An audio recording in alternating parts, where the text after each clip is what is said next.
This is the CBS Evening News. Dan Rather reporting. Good evening. Gunfire and new troubles tonight in Panama.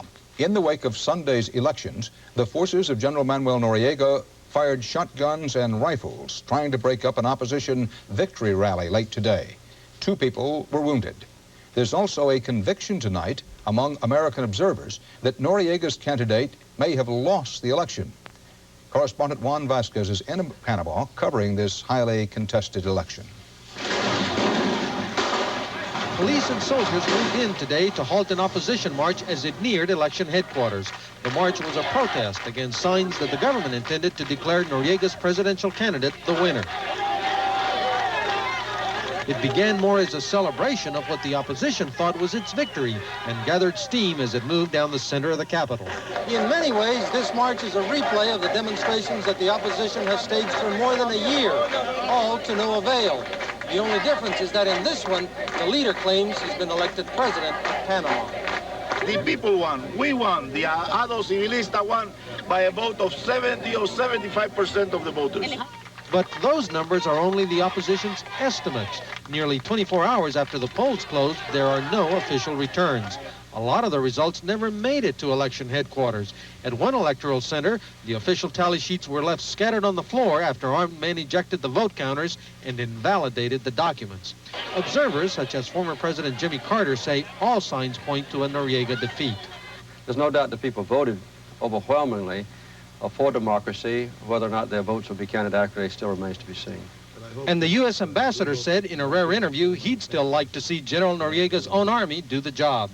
We're hoping that the Panama Defense Forces will wake up to the fact that he is not only destroying Panama, but destroying their own institution. And we hope that we get a reaction from them. That hope seems as remote as ever. Late today, a Panamanian TV cameraman was shot while covering the demonstration. Eyewitnesses said the shots were fired by gunmen in a civilian car while the army battled with Noriega's foes. Juan Vasquez, CBS News, Panama City. CBS News White House correspondent Leslie Stahl is standing by now and, as a matter of fact, has spoken within the last hour with President Bush, at least in brief, about Panama. Leslie, for a long time, George Bush supported Manuel Noriega. More recently, he's been trying to get rid of him with no success. What do he and his administration plan to do now? Well, the first thing they're going to do is meet with that team of U.S. observers tomorrow morning here at the White House to discuss what, if anything, the U.S. can do to remove Noriega from power in Panama, now that that delegation has publicly concluded that there was rampant fraud in the election.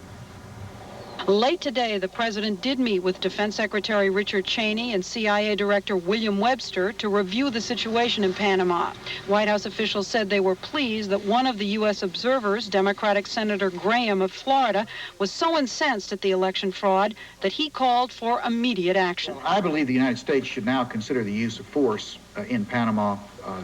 We have tried economic sanctions, which have tremendously adversely affected the Panamanian people. It had almost no effect on General Noriega and the people who kept him in power. Dan, senior officials here say that any direct military operation against Noriega is unlikely. Kidnapping him, for instance, has been ruled out. But sending in more military troops to protect Americans in the Canal Zone is a possibility. The president did tell me himself just about a couple of hours ago that he wants to be cautious. He used the word cautious in dealing with General Noriega. Well, in dealing with the Panama situation and dealing with the question of military force. Leslie Stahl, thank you.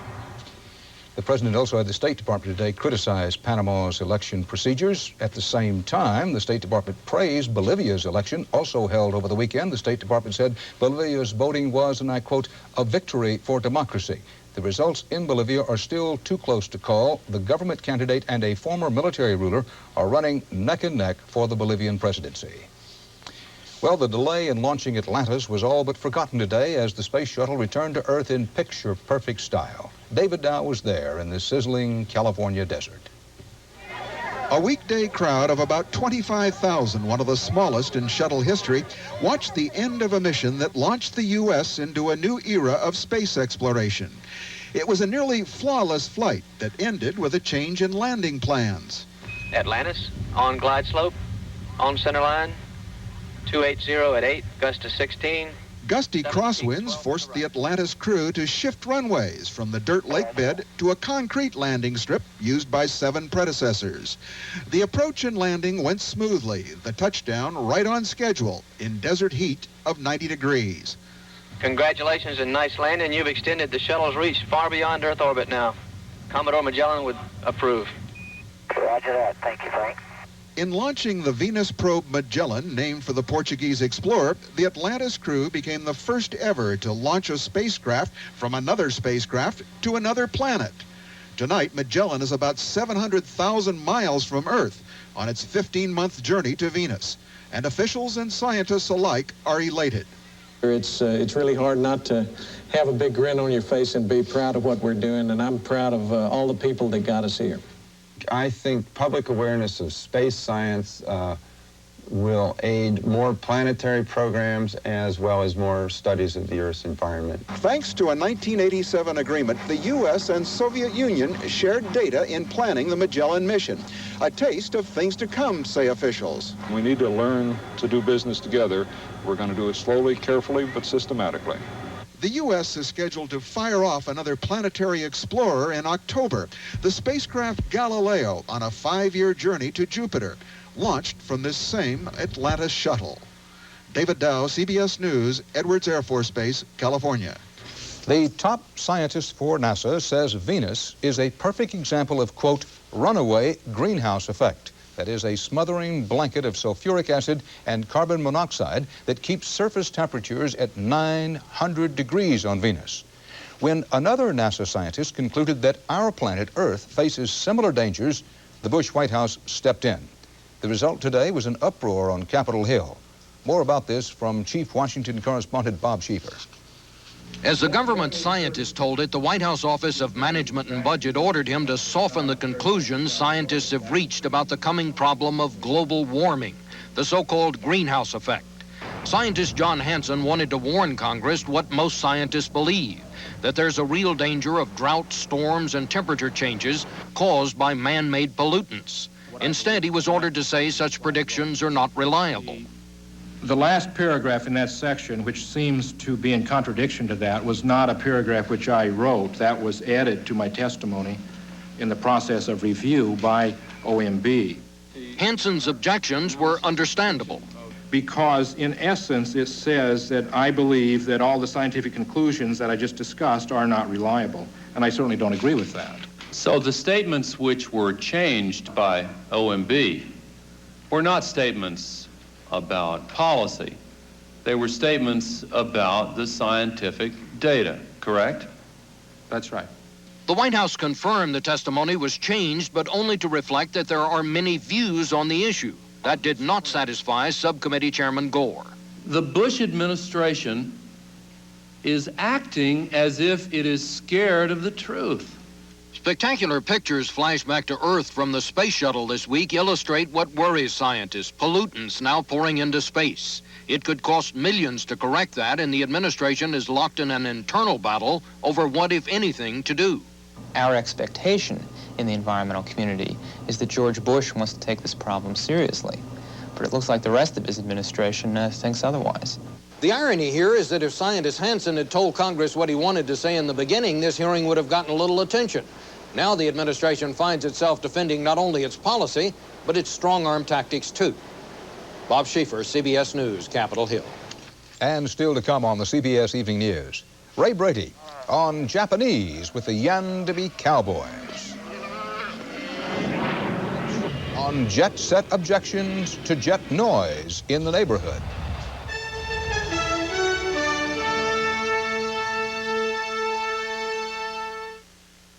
Billion-dollar scandal is unfolding involving a program that is supposed to help low-income families. Involved is former President Reagan's Department of Housing and Urban Development Director.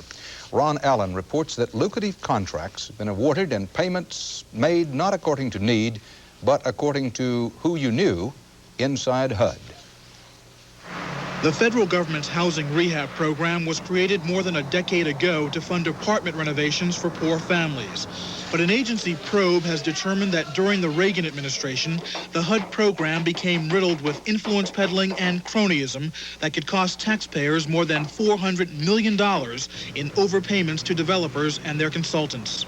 Early in the review process, we recognized potential criminal violations. It appears that favoritism and abuse were pervasive in the administration of this federal rehabilitation and rent subsidy program. Today, a congressional subcommittee was told that many former Reagan appointees and administration friends pocketed large consulting fees by steering federal money to local developers, even though they had tried to kill the program while in office. The list includes former Interior Secretary James Watt. According to the report, Watt made a few phone calls to then Housing Secretary Samuel Pierce and received $300,000 in consulting fees on a project.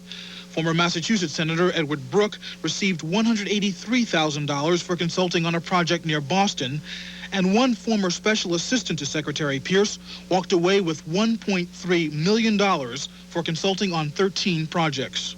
Based on our audit results, we concluded that there was little assurance that the housing is being provided to those areas having the greatest need.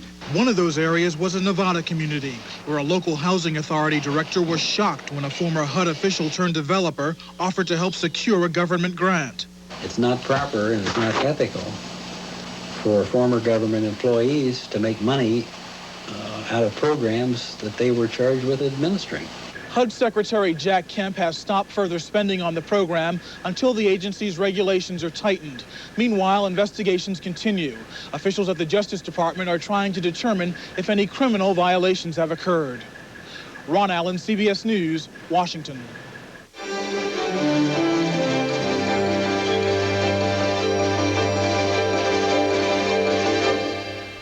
Recommendations tonight on safety measures for the estimated 25 million children who ride school buses all across the country.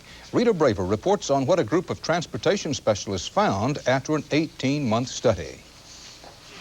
It is every parent's nightmare. A school bus accident like this one that injured 21 children last week in Miami. Or the disaster a year ago in Carrollton, Kentucky, in which 27 high school students were killed. Should mandatory seatbelts be installed in all school buses to protect children in case of such accidents? Congress passed a resolution asking for a federal study to find out. The answer, no, according to a report published today by a board of experts working under the National Academies of Sciences and Engineering. At this point, the cost cannot really be justified in the realities of economic resources. The report says that requiring seatbelts would not save enough lives to make it worthwhile. The committee estimated that seatbelts would cost the nation's schools $40 million per year and might save only one life and prevent several dozen serious injuries. The belief is that there are other ways to save at least that many children and perhaps more by other means which are less expensive. The committee said that a cheaper and safer plan would require raising the minimum height of all school bus seats from the standard 20 to 24 inches, a plan estimated to cost only $6 million per year and save 2 to 3 lives and prevent 95 injuries annually. Still, some parents would welcome a seatbelt law. Well, if one child is going to be saved, and if that child belonged to me, I'd want the $40 million to be spent. Nevertheless, the committee pointed out that more children are killed every year getting on and off school buses than by riding in them. Rita Braver, CBS News, Washington. For the third straight day, there was fierce shelling between Christian and Muslim artillery gunners in Beirut. As many as 10 people were killed and 50 wounded in today's shelling. Police say that since fighting resumed Saturday after an 11-day ceasefire, some 25,000 shells have hit the city.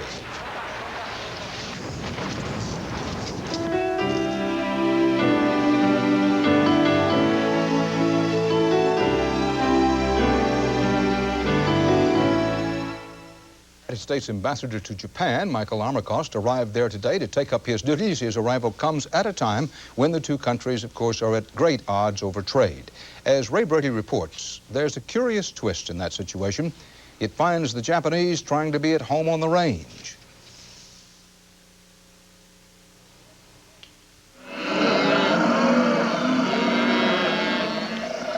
are the new cattle barons of the Old West.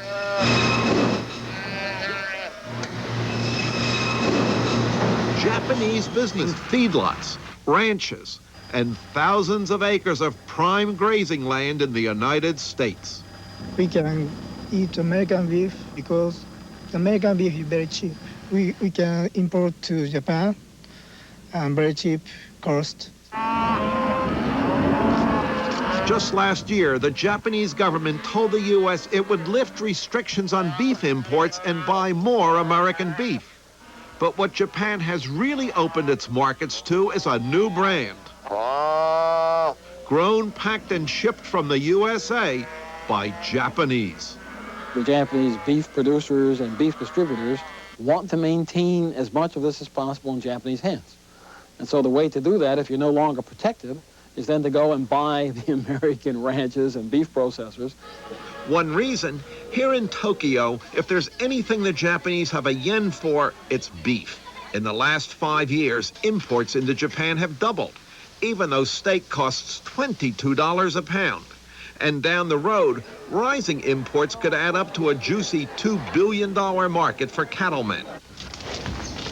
But much of that beef now comes from tiny Japanese ranches like this. Tezuka Taira runs 100 head of cattle. Big by the standards of this country, hardly the size of a corral in the American West. Anyone who's ever seen a Western movie can understand why the Japanese want to leave ranches like this to buy in the U.S. Land here is scarce, the herds are small, so profits are not nearly as fat as they could be raising cattle in the U.S. U.S. cattlemen who are now partners with the Japanese say there's another reason the newcomers are buying. The Japanese want what is perceived as a higher quality beef. They want a more highly marbled beef, and that is going to require involvement with the feeding and the development of the product. The United States developed the modern beef processing capability back in the years of the cattle barons and the cowboys, and now the Japanese are telling us that they need to own our ranches and our feedlots because we can't do the job of selling beef that they can do.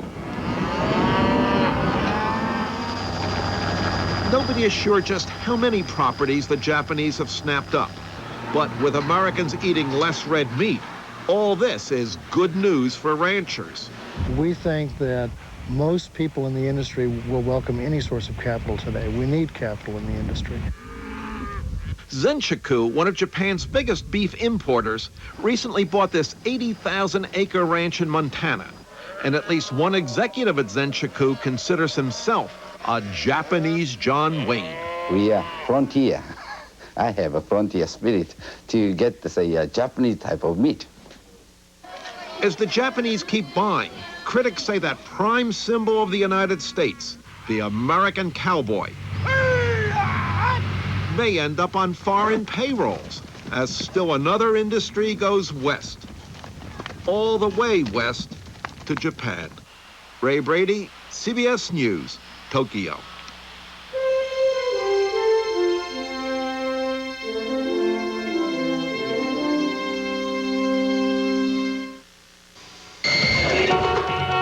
Check again. We interrupt this transaction for a reminder. So what's your approach? There's one travel tip it pays to remember. Dishwashers will get your dishes sparkling clean and run quietly enough to let you talk on the phone. But isn't it nice to know Whirlpool has dishwashers that will do it today? A small plane crashed on the Swedish coast today. The toll it took was enormous for that country. Killed aboard the commuter plane were all 16 passengers, including a number of leading Swedish politicians. At least 4 of them were members of the Swedish parliament. They were on a fact-finding mission when the crash occurred. Cause of the crash still not known. A crash at sea today in front of hundreds of witnesses. A trainer plane flown by 2 British Navy airmen failed to put out of a dive and crashed into the water off the British Royal Navy base at Portland. The 2 British airmen were killed. The crash came while some 500 British naval cadets and teenagers watched. Well, it's not so much a question of airplane safety that's troubling some of the jet set these days. Correspondent Mark Phillips looked and listened under troubled skies. These are supposed to be the sounds of Palm Beach, that comforting sound of water falling from your Tuscan fountain. That civilized sound of the door closing on your vintage rolls. That cheerful sound of the mockingbird sitting on your satellite dish. Ball one, strike two.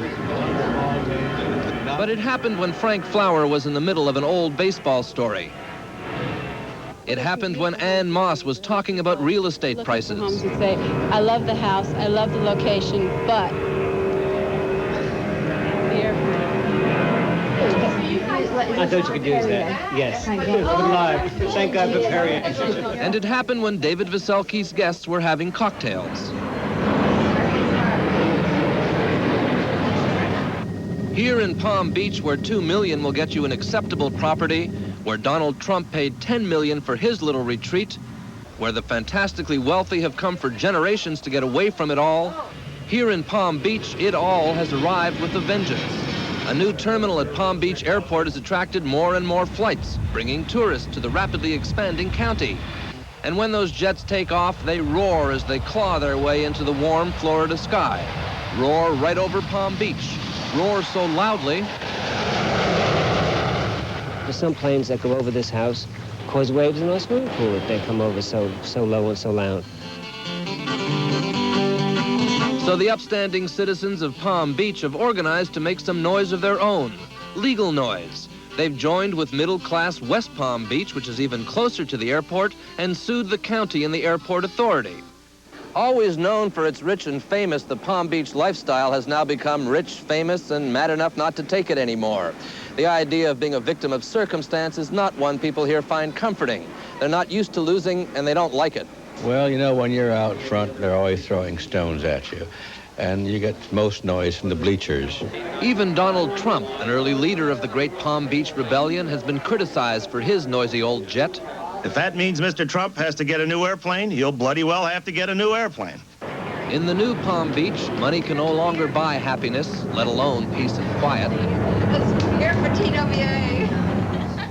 The days of quiet wealth are gone. Voices must now be raised if they are to be heard.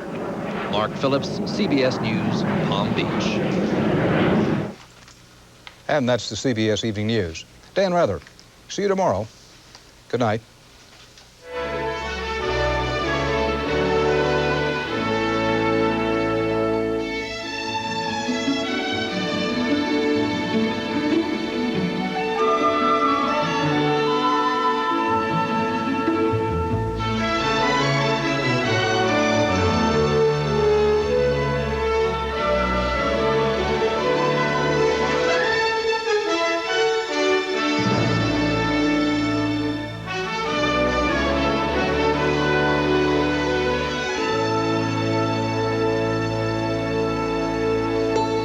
I'm Harry Smith. And I'm Kathleen Sullivan. Tomorrow, the latest on the elections in Panama. Also, rock star Eddie Money and Bridget Nielsen on CBS This Morning.